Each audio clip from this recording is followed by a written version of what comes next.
Good morning friends, उम्मीद करते हैं आप सभी अच्छे होंगे। पिछले लेक्चर्स में मैंने आप सभी को ये सिखाया आर्डिनो यूनो के साथ टेम्परेचर सेंसर DHT11 या फिर DHT22 को हम कनेक्ट कैसे करते हैं। कंट्रोलर टेम्परेचर सेंसर से डेटा को रीड करके LCD पे डेटा कैसे प्रिंट कर सकता है।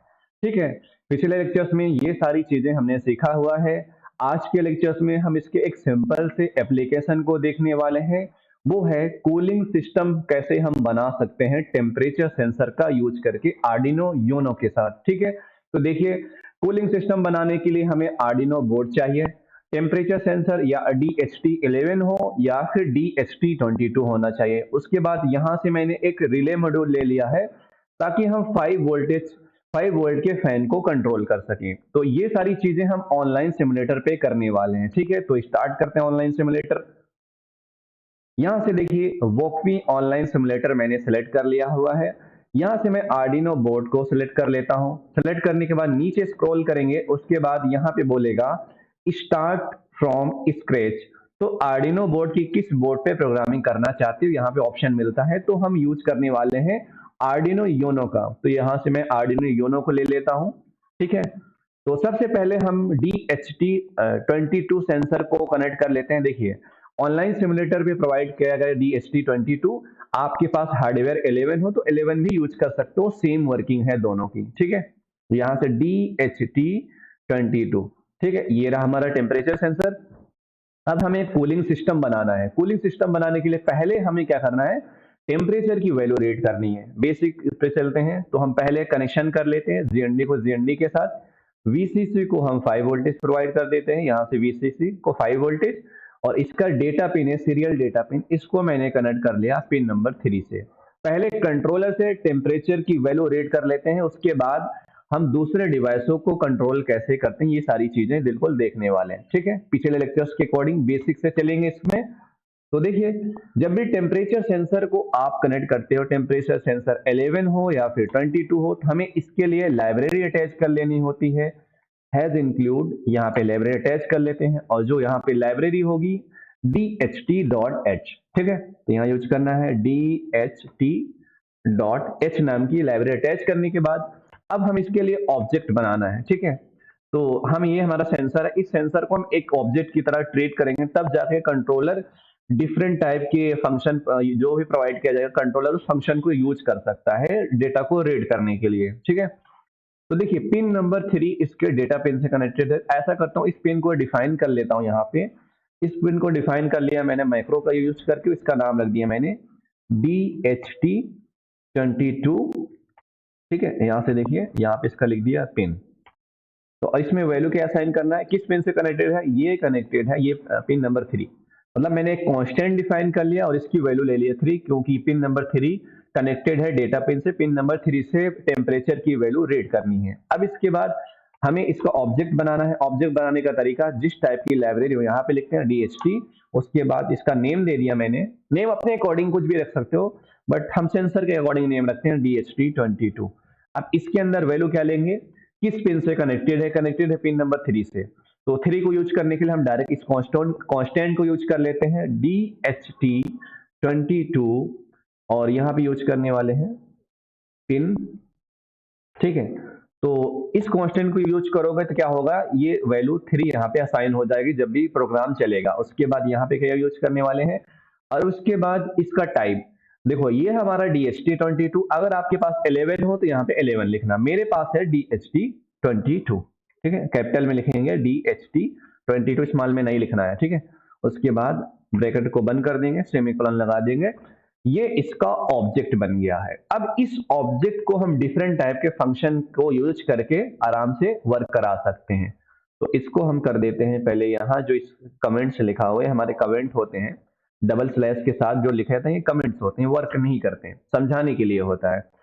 अब देखिए, यहाँ पे हम यूज करने वाले हैं DHT22। देखो यहाँ क्यों लिखे, क्योंकि हम जो ऑब्जेक्ट बनाते हैं उस ऑब्जेक्ट को डिफरेंट टाइप के फंक्शन के साथ कॉल करना चाहते हैं। DHT22.begin, इस फंक्शन से क्या होगा, कंट्रोलर सेंसर के साथ इनिशियलाइज कर लेगा, एक दूसरे को रेडी कर लेगा टेम्परेचर की वैल्यू रीड करने के लिए।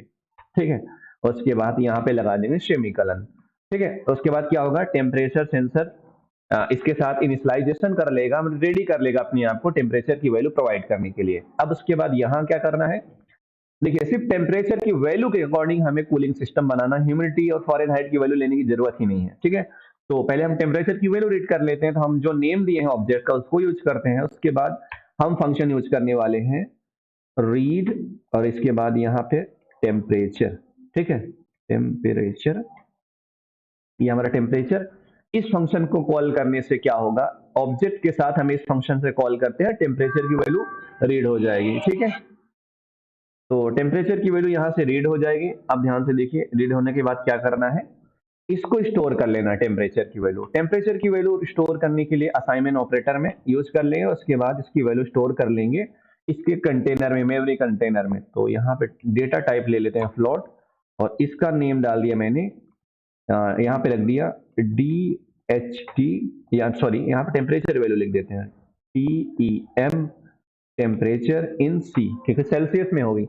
ये कंप्लीट फंक्शन टेम्परेचर की वैल्यू रीड करेगा और आउटपुट में देगा हमें सेल्सियस में, और इस वैल्यू को हम टेम्प C नाम के वेरिएबल में स्टोर कर लेंगे। स्टोर करने के बाद हम इसको चेक कर लेते हैं इफ कंडीशनल स्टेटमेंट में, सॉरी यहाँ पे इसमें इफ के अंदर इसको टेस्ट कर लेते हैं कि डेटा मिल रहा है कि नहीं। इसके लिए टेस्ट करने का तरीका है isNames फंक्शन, और isNames फंक्शन में क्या यूज करना है, जो वेरिएबल है जिसमें डेटा स्टोर है टेम्प C, अगर इसके अंदर नंबर होगा तो ये कंडीशन फॉल्स होगा, इसके अंदर जैसे इसके अंदर नंबर होगा तो ये कंडीशन फॉल्स करेगा, इसके अंदर नंबर कोई मतलब रीडिंग नहीं मिलेगी, ये हमें ट्रू वैल्यू देगी। मतलब जब भी टेम्परेचर वर्क नहीं करेगा, ये जो इफ के अंदर स्टेटमेंट है वो ट्रू हो जाएगा। ये जो मैंने स्टेटमेंट यहाँ लिखी है, टेम्परेचर रीड ना करने पे isNames फंक्शन हमें ट्रू वैल्यू देगा, और इफ के अंदर जो ट्रू होता है तो प्रोग्राम अंदर जाएगा ब्लॉक के। तो हम क्या प्रिंट करा लेंगे, हम प्रिंट करा लेंगे इसकी वैल्यू सीरियल मॉनिटर पे। तो सीरियल मॉनिटर प्रिंट कराने के लिए यहाँ पे यूज कर लेंगे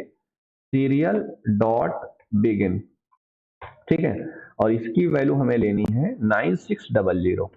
आर्डिनो के साथ जब कंप्यूटर कम्युनिकेट करता है तो बॉड रेट सेट करते हैं 9600, तो इसकी वैल्यू यहाँ पे प्रिंट करा लेनी है सीरियल, ठीक है, डॉट प्रिंट, ठीक है, यहाँ पे प्रिंट करा लेने, और यहाँ पे लिखना है double into comma DHT22 not working, ठीक है। तो हाँ, जब वर्क नहीं करेगा तो ये स्टेटमेंट ट्रू होगा। इफ के अंदर स्टेटमेंट ट्रू होता है तो क्या होगा, ब्लॉक अंदर जाएगा, तो प्रोग्राम इसके अकॉर्डिंग मैंने प्रिंट करा लिया सीधे।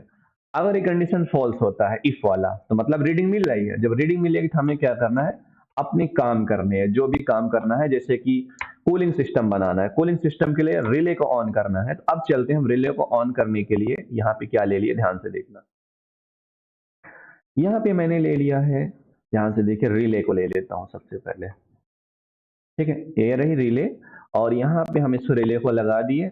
रिले को पावर दे देते हैं सबसे, ये रहा 5 वोल्टेज, यहाँ से पावर, और इसका ये GND यहाँ से दे दिया, और मैंने डिजिटल पिन नंबर 8 से इसको कनेक्ट कर दिया, ठीक है। ये तो इनपुट साइड हो गया।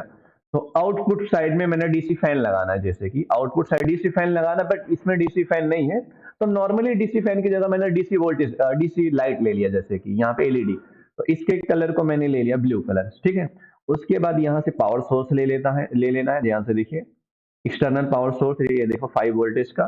तो हमें क्या करना है, यहाँ से ध्यान से देखिए, इसको हम यहाँ से LED के मतलब ये हमारा फैन है, LED हमारी फैन है, ठीक है, इस समझ के चलो, LED हमारी एक फैन है। ये रहा हमारा रेड मतलब पॉजिटिव वोल्टेज, VCC हमारा 5 वोल्टेज है, इसके इस टर्मिनल पे 5 वोल्टेज प्रोवाइड कर दिया। उसके बाद यहाँ से हम ग्राउंड कनेक्ट कर लेते हैं, कहाँ गया, ये रहा ग्राउंड सिंबल। तो इस ग्राउंड को यूज कर लोगे, ध्यान से देखिए, इसको हमें ऐसे यूज कर लेना, और उसके कलर को हमें ब्लैक कर लेना है। उसके बाद ये रहा, ये ब्लैक, और इसको कर दिया हमने ब्लैक, ठीक है। अब क्या हुआ, पॉजिटिव वोल्टेज पॉजिटिव टर्मिनल पे, निगेटिव वोल्टेज मतलब ग्राउंड से मैंने इसको कनेक्ट कर दिया, बीच में स्विच लगा दिया रिले। जब भी रिले ऑन होगा तभी LED ऑन होगी, जब रिले ऑफ होगा तब LED ऑफ नहीं होगी। इसका मतलब ये हमारा एक फैन की तरह है, जैसे इस डायग्राम में देखो यहाँ पे, तो देखिए, तो कनेक्शन इस समझ में देखो, आउटपुट में जैसे 5 वोल्टेज 12 वोल्ट की फैन लगाने हैं, तो सिमुलेटर में 12 वोल्ट का फैन नहीं है, तो हम यूज कर रहे हैं यहाँ पे, क्या यूज कर रहे हैं, ध्यान से देखिए, हम यूज कर रहे हैं LED। आप 12 वोल्ट की फैन यूज कर सकते हो, ठीक है। ये रहा बेसिक कनेक्शन। अब देखिए, हम एक टेम्परेचर की वैल्यू सेट कर लेंगे, उसकी वैल्यू ज्यादा होगी तो हमें एलईडी सॉरी रिले को ऑन कर देना है। टेम्परेचर कम होगा मतलब 30 डिग्री से टेम्परेचर वैल्यू लो हो तो रिले ऑफ, 30 से ज्यादा हो रिले तो ऑन होना चाहिए। इसके लिए यहाँ पे ध्यान से देखिए, अब क्या करना है, पहले इस पिन को डिफाइन कर लेते हैं। किस पिन से आउटपुट लेना चाहते हैं, कंट्रोलर के पिन नंबर 8 से हाई और लो लेना चाहते हैं, तो इस पिन को डिफाइन कर लेते हैं। पहले यहां से डिफाइन क्या कर लिया, relay pin. Relay pin, relay pin किससे कनेक्टेड है, पिन नंबर 8 से। तो मैंने एक कांस्टेंट डिफाइन किया रिले नाम की पिन से और यहाँ पे 8 को यूज कर लिया। अब क्या होगा, पिन नंबर 8 हमारा आउटपुट की तरह है, तो यहाँ पे pin mode function, pin number 8 as a output. तो यहाँ पे मैंने यूज कर लिया एज ए आउटपुट। यहाँ पे रिले लिख सकते हैं और 8 नहीं लिखेंगे तो डिफाइन कर लिया पहले से कांस्टेंट को, कांस्टेंट यहाँ यूज कर लेंगे। रिले पिन, जब भी ये प्रोग्राम की लाइन चलेगी यहाँ पे लिखा हो रिले पिन, इसकी जगह असाइन हो जाएगा पिन नंबर 8। सिंपल सा ये कनेक्शन, ये एक लाइन का प्रोग्राम ऐसे वर्क करता है, मतलब इस कांस्टेंट को जहां जहां यूज करोगे उसकी जगह असाइन हो जाएगा पिन नंबर 8, ठीक है। तो यहाँ आउटपुट की तरह, अब ध्यान से देखिए, जब ये कंडीशन जब भी देखो रीडिंग नहीं मिलेगी तो हम रिले को ऑफ भी करना है। ध्यान से देखो, जब क्या हो, वर्किंग नहीं करना हो, जब भी हमारा ये टेम्परेचर सेंसर वर्क नहीं करे तो हमारा रिले ऑफ हो। इसके लिए यहाँ पर डिजिटल राइट यहाँ पे लिख दिया, जैसे हमें पिन यूज कर लिया, पिन नंबर 8, पिन नंबर 8 को करना है लो, ठीक है। मतलब रिले ऑफ रहेगा, वर्किंग नहीं करेगा, तो जब टेम्परेचर सेंसर से रीडिंग नहीं मिलेगा तब, ठीक है। अब ये कंडीशन फॉल्स होता है तब, मतलब जब टेम्परेचर की वैल्यू मिलेगी, ठीक है। यहां से देखिए, अब क्या करना है हमें, अब यहाँ पे यूज करना है, जैसे कि टेम्परेचर की वैल्यू नहीं मिली तब तो ऑफ करना है। अब यहाँ पे यूज करना है एल्स इफ, क्योंकि हम दो कंडीशन टेस्ट करने वाले, 30 से कम हो तो रिले ऑफ हो, 30 से ऑन हो रिले ऑन हो, मतलब 30 से ज्यादा हो रिले ऑन करना है। और एक कंडीशन और बननी चाहिए कि टेम्परेचर की वैल्यू रीड न करने पे हमारा रिले ऑफ होना चाहिए। ये तो हो गया। उसके बाद यहाँ पे स्टेटमेंट डालेंगे। अब क्या स्टेटमेंट लेंगे, देखो यहाँ इफ के अंदर जो हमारे टेम्परेचर की वैल्यू जो स्टोर किए हैं इसकी वैल्यू अगर ये लेस देन हो, किससे, ध्यान से देखो, 30 डिग्री से, 30 डिग्री से लेस हो तो हमें क्या करना है, रिले को ऑन ऑन कर देना। यहां से इसको कॉपी कर लिया, सिंपल सा, लिखेंगे नहीं, ये रहा। तो अगर 30 डिग्री से देखो, 30 डिग्री से इफ टेम्परेचर सी में जो भी वेरिएबल में टेम्परेचर की वैल्यू रीड है ये कम है 30 डिग्री सेल्सियस से, तो हमें रिले को ऑफ करना है, ठीक है। अगर ऐसा नहीं है तो ध्यान से देखिए, अगर ये कंडीशन फॉल्स हो गया तो पहला भी फॉल्स हो गया, ये भी फॉल्स हो गया, तो तीसरा कंडीशन क्या हो सकता है, ध्यान से देखिए, एल्स इफ। तो देखिए एल्स इफ, और इसमें क्या कंडीशन यूज कर लिया, जैसे कि मैंने इसमें यूज कर लिया एल्स इफ, अगर ये भी फॉल्स हो जाए, वही देखो ब्लॉक यूज करते हैं, इफ एल्स इफ यूज करते हैं, या फिर ऐसा भी यूज कर सकते हैं। ये स्टेटमेंट यहाँ डाल दिए, यहाँ पे क्या डाले, ध्यान से देखिए, मैंने यहाँ लिख दिया टेम्प टेम्प सी, इसकी वैल्यू बड़ी हो 30 डिग्री से, अगर 30 डिग्री से बड़ी हो ये ट्रू कर जाएगा, मतलब कंडीशन ट्रू होगा। इफ एल्स इफ के अंदर स्टेटमेंट लिखा और ट्रू हुआ तो प्रोग्राम हमें इस ब्लॉक के अंदर ले जाना है, इस ब्लॉक के अंदर ले जाएंगे और रिले को हम कर देंगे ऑन, ठीक है। ये हो जाएगा, इसको कॉपी किए, यहाँ पे रिले को ऑन कर दी, ऑन करने के लो की जगह हम देंगे 1, ठीक है, 1 देंगे और यहाँ लगा देंगे डिले। ध्यान से देखिए, एक मिनट सॉरी, ये डिले, और डिले लगाने के बाद यहाँ 2 सेकंड का डिले लगा दिया मैंने और इस थोड़ा सा और ब्रेक कर दिया, ठीक है। अब इसकी वर्किंग देखते हैं कैसे वर्क करता है। सिमुलेटर ऑन कर लेते हैं। ओके, लाइब्रेरी इंस्टॉल कर लिए। लाइब्रेरी इंस्टॉल करने के बाद आप ध्यान से देखिए, टेम्परेचर की वैल्यू 30 डिग्री से कम होगी तो रिले ऑफ रहेगा, 30 से ज्यादा मतलब टेम्परेचर की वैल्यू बढ़ने पे हमें क्या करना है, डीएसटी रीड, क्या did you mean read, okay, यहाँ गलती क्या हुई है, रीड यहाँ पे कैपिटल रहेगा, सॉरी मैंने स्मॉल में लिख लिया है, ठीक है। अब सही है, यहाँ पे स्मॉल में नहीं आता, रीड टीईएम टेम्प अब वर्क करेगा, क्योंकि ये जो फंक्शन है केस सेंसिटिव फंक्शन होता है, जैसा इस फंक्शन को बनाया गया उसे अकॉर्डिंग लिखना भी पड़ेगा तब जाके प्रोग्राम वर्क करेगा। उसके बाद क्या कह रहा है, was not declaring the scope is, okay, यहाँ पे लिखा नहीं है मैंने सी, ओके भूल गया था, यहाँ देखिए ये स्टोर है ये वेरिएबल और इस वेरिएबल में सी नहीं लिखा हुआ था मैंने, ठीक है। अब देखो वर्क करेगा। तो प्रोग्रामिंग टाइपिंग में मिस्टेक हो जाती है, कोई नहीं, आपको ढूंढना है मिस्टेक को, एलिमिनेट करना है। देखिए अब ध्यान से देखिए, टेम्परेचर की वैल्यू ध्यान से देखिए, मैंने क्या किया यहाँ पे, ये नहीं प्रिंट किया, एक मिनट, टेम्परेचर की वैल्यू भी तो नहीं प्रिंट कर रहा हूँ, तो मैं टेम्परेचर की वैल्यू प्रिंट करा सीरियल डॉट प्रिंट, ठीक है, और यहाँ पे प्रिंट करना है TEM टेम्प से, टेम्परेचर की वैल्यू प्रिंट करनी है, और इस कंडीशन पे भी टेम्परेचर की वैल्यू प्रिंट करनी है, ठीक है। सीरियल यहाँ पे लिखना है सीरियल डॉट प्रिंट, ठीक है, और इसके अंदर TEM टेम्प और सी, टेम्परेचर की वैल्यू भी प्रिंट करानी है ना सीरियल मॉनिटर पे, तभी पता चले कितनी टेम्परेचर की वैल्यू मिल रही है। एलसीडी पे प्रिंट करा सकते हो, एलसीडी का पिछला लेक्चर मैंने अपलोड कर दिया है, वहां पे आप देख सकते हैं इसकी वैल्यू। देखो टेम्परेचर की वैल्यू क्या बता रहा है यहाँ पे, अब ध्यान से देखिए आप लोग, टेम्परेचर की वैल्यू 24 डिग्री सेल्सियस, इसका मतलब ये कंडीशन ट्रू हो रहा है, ये वाला, ये ट्रू हो रहा है ना, 30 डिग्री से कम है तो रिले ऑफ हो रहा है। अगर मैं बढ़ा दूं, जैसे कि ये देखो, अब देखो रिले ऑन हो गया, देखो ये एलईडी ऑन हो गई ना, अब देखो 30 से ज्यादा है ना, 31.1 डिग्री सेल्सियस, इस कंडीशन पे ये कंडीशन ट्रू हुआ, इसके ट्रू ने रिले को ऑन कर दिया मैंने, ठीक है। आप कुछ और ऐड कर सकते हो, जैसे कि यहाँ पे देखिए एक्स्ट्रा एलईडीज भी कनेक्ट कर सकते हो, तो उसकी जरूरत नहीं है, मेरे ख्याल से इतना काफी इस लेक्चर के अकॉर्डिंग कि कूलिंग सिस्टम कैसे बना सकते हैं।